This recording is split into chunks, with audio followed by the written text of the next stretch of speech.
What's up, everybody? Dr. Saqib here. I want to take this moment to make a video for one of the biggest months in the lives of many Muslims, including myself. So a lot of you who know me, you know I am a Muslim. I was originated in Pakistan and we moved here. And I've been kind of building my world in the States, but my roots still kind of go back to home. So Ramadan is coming up. Ramadan starts this Tuesday. We base Ramadan off of the lunar calendar, and each year it changes. So I remember this time last year I was in quarantine. I was able to be home the entire time. It was the first time in a while, so it was a huge blessing. And this year things are a little different. But like every year, I like to educate people on what we put ourselves through as Muslims and the reason why and why we do it. A lot of my friends ask me why we're doing it. So today I decided to kind of take it to a different level and kind of give my whys on why we do it and what we don't want to do for those of you who participate, what we do want to do, and then if you're around us as I'm fasting, what you should be doing and what you not should be doing. So it kind of educates on many levels, and that's all I'm going for. So give you a basis. Ramadan itself is part of the Muslims' 5 pillars, right? So fasting is one of the 5 pillars that we abide by. The reason why we fast is a lot just to kind of live the way of the Prophet. We abstain from water and food between sunrise and sunset, not to starve ourselves because we enjoy doing it, but to create habits. And what I mean by that is during that time of fasting, you're supposed to break your bad habits. You're supposed to break those habits that don't go in the footpath of what Islam teaches us and what you should really truly believe in. It also teaches you patience, meaning we can't eat, we can't drink, and you have to be patient for sunset. You have to abide by the rules until sunset so you can break your fast. But typically you abstain from food and water to kind of be aware of everything else. Over the years I've done it is what we learn is you learn the privilege, how privileged you are, right? And how much we take things for granted, like a cup of water or a cup of coffee that I drink on a religious basis.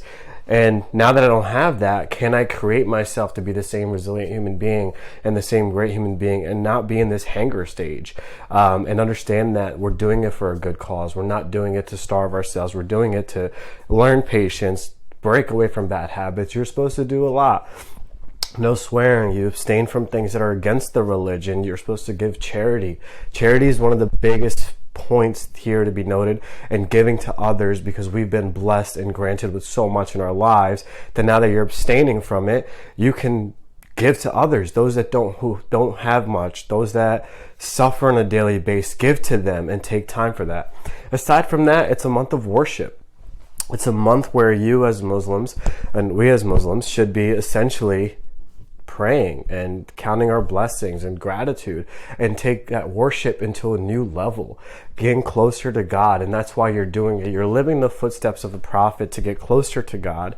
And from there, how much can you learn and value and create value for those things?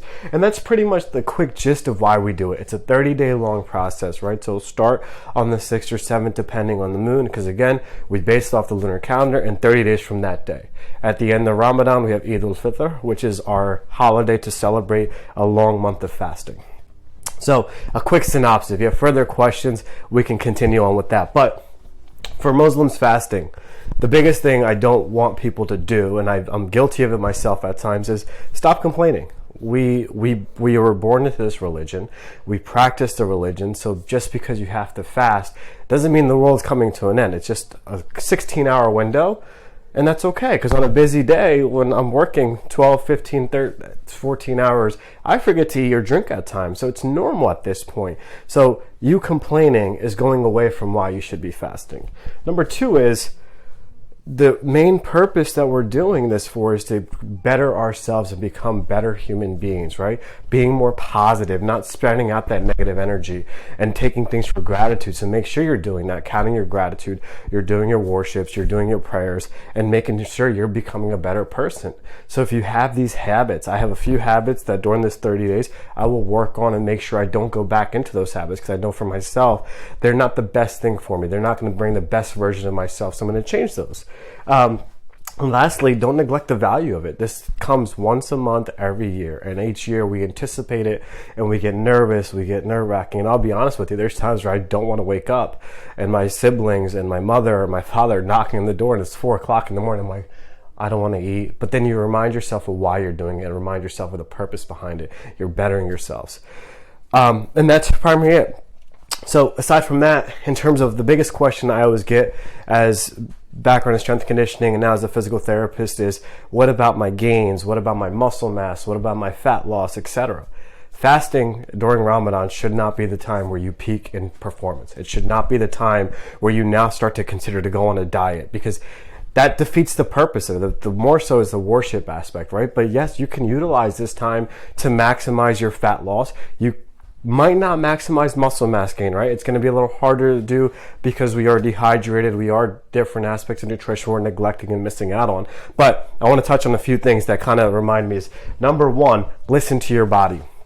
Why I say that is because those 16-hour window right now, depending on location, so in the States, in New Jersey, we're looking at a 16-hour window of Ramadan fasting time frame, right? We're dehydrated and we're malnutrition, meaning for those 16 hours when you're up and working or you're up and out your day, you can't drink water, you can't eat regularly, so you're going to be malnutrition. So if your body is telling you to rest, listen to your body and rest, okay? Doesn't mean you have to stop working out. Doesn't mean you have to stop your exercise. It doesn't mean you have to stop your rehab exercises either, right? It means listening to your body what the most appropriate time of eating should be. Number two, adequate nutrition and water is going to be a key component. General rule of thumb for water is half your body weight in ounces a day is what you should be drinking for health. During Ramadan, because you're going to be dehydrated, you're also sleep deprived because of the way we're sleeping and eating, you should drink more water during the windows you're allowed to eat. Yes, it might be hard to stay up till midnight or 11 or 10:30 for some of us drinking water, but make sure you adequately hydrate. Add some electrolytes in there. This is where your branched chain amino acids do become a very good important factor to put into that water as you're opening up and going into prayer. You go to Maghrib or Isha prayer, put some BCAAs in that water and drink that, and you'll definitely increase your hydration. Nutrition is a key component here, right? So a lot of times during the month of Ramadan, we splurge. We get to binge at the end of the night, and it's great. You can load up on the food. Be smart about the choices. Don't load up immediately. And also, what type of food are you eating? Are you going to eat the fast-fried samosas and pakoras, or are you going to go the route of fruit, vegetables, and your lean meats and your good carbohydrates? That's a decision up for you. I'm not going to tell you how to run and eat, but if you really want to maximize your fitness results and not lose, quote unquote, which you won't really lose much, lose your muscle mass, or if you want to lose more weight, essentially when you go fat loss, then make smarter choices. Grab the fruit and vegetable first, add some water, and then wait a little bit, get a lean meat of protein in there. Protein is going to be the most neglected piece of macronutrient in our diets. Why? Because we don't think about it enough, and it's just common, right? We load up on carbohydrates, so reverse the process. Get your veggies, fruits, and protein in first, then go to your carbs. That way you're not loading up too many carbohydrates. And that's been a process that I've been doing for a while, and I've seen significant benefit for it. If you really want to maximize muscle mass, which it might not be the thing, limit your cardiovascular exercise, okay? A lot of times we do a lot of cardio. It's going to deplete the muscles that are already deprived, right? So you want to kind of cut that back a little bit to maybe 30 minutes, 3 or 4 times a week, and see how that plays out. You won't maximize muscle mass. You're going to maintain. The biggest thing you can do this month is maintain it, right? If you want to really maximize, you're going to have to change your entire schedule around. And you can maximize during this time frame. You don't have to go off a plan. Like for myself, I'm in a process where I know in June I want to compete into powerlifting again. So what I'm going to do is I'm going to change my entire cycle. I'm going to change what times I'm lifting, how I'm sleeping, and I'm going to change that. And this will be the first time I'm challenging myself to change that routine to see if I can get some maximal results. Each year I've been playing around with it. The year prior, so last year, I went more of the intermittent fasting approach, and a lot of us hear the trend of intermittent fasting. For a lot of people, intermittent fasting has become a lifestyle commitment, and this during Ramadan, there's no difference. You're already at a 16 window of a fasting period. You add 2 more hours, which might be the best bet for you, might not, whatever it may be, but that's the same approach you can take, right? You go 16 hours of deprivation, then from there, have your first meal, go get a quick workout in, have your second meal, and then when you wake up for suhoor in the morning, there's your next meal, and then start your 16 hours again. So there's a way of doing that, and intermittent fasting has been shown to maximize fat loss, so this could be a process for you to start to maximize fat loss during this time frame. Again, you're not going to Ramadan to change your physique and change your body. You're going for spiritual and worship purposes. But if you want to think fitness, this is a great way to excel that process for you. If you really want to enhance your body and you're thinking mind, body, soul, this is a great way to incorporate that. Then also realize that one thing that my father's influence on us and my parents has just been more so prayer also as exercise. For a lot of people that don't know, we pray 5 times a day, and when we're up and down, we're moving back and forth. And it's just essentially thinking of doing a squat to a toe flexion, going into a child's pose, coming back up. So there are movements you're doing quite religiously. So don't neglect your prayers. Obviously, that can also count for exercise. So know that you are still going to get movement in your day-to-day basis. And the biggest thing that people don't realize is you are sleep deprived. Okay, so open your fasting window around 7:30, 7:40. You go an hour first prayer, and then you wait a couple hours for next prayer. And during Ramadan, we pray namaz al-Tarawih, which is more at the evening, and it's a longer period of time for prayer. So typically, you're not done praying until 10:30. Get to bed by 11, 11:30. And for me, everyone knows me, I sleep early. So that means I'm in bed by 11, 11:30, and I got to be back up at 4 a.m. to get my first meal, or my only meal in the morning, before the sunrise comes into play, before first prayer, which is in Fajr.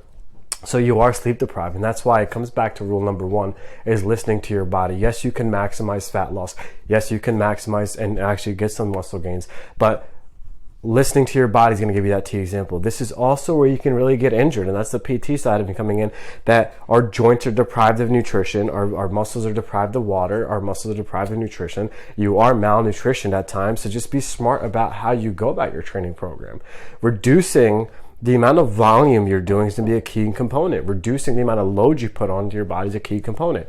Last year, I was introduced to blood flow restriction as part of my routine during Ramadan, and I was able to work my body in a lower load and a lower volume base and still maintain the results I've had. I added a casein protein to my diet. I used Hexapro from Allmax, and it was a delayed protein. So I took that in the morning and took that in the evening, and it broke over time. So there are tricks of the trade that you can do to really maximize protein synthesis for your muscle, but also maintain nutrition and maintain those micro and macronutrients that your body really deprives and comes in. And again, we can go on this lecture for hours. I wanted to use this video to give everyone a gist of what you can do. And if you have any further questions, please reach out to me. And if I can't answer them, I have friends and I have family that can answer this for you. The last thing I want to touch base on is for those of you who do not practice Ramadan, meaning my friends, my coworkers, the people I'm going to interact with. Number 1, understand why we're doing it. And know that we're doing it for a purpose, not to starve ourselves, not to change our physique. Number 2 is be patient with us as we are taught patience during the time. Meaning a lot of times my energy levels will change. My tone will change, and that's how it's going to happen, right? And it's not just me, it's going to be everyone. So understand that we're there. We might not look like we're there, but it's because, hey, 16 hours is a long time. But that's no excuse for us to change who we are. It's an excuse for us to kind of build more resiliency in us and really grow and excel who we want to become.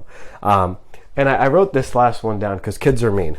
All right. So when I was a kid and started the fast, we were getting picked on all the time in grade school and middle school. It was like, your breath stinks. Why aren't you eating? You're doing this. And we were isolated in the library. And I hated that, right? I hated going to the library during lunchtime while my friends were playing. So just know that teaching the young ones, especially in those days, and even for us adults, learning about a different culture is going to be very beneficial for us to understand what someone else is kind of going through. And that's what they always say. You don't know someone else's story, right?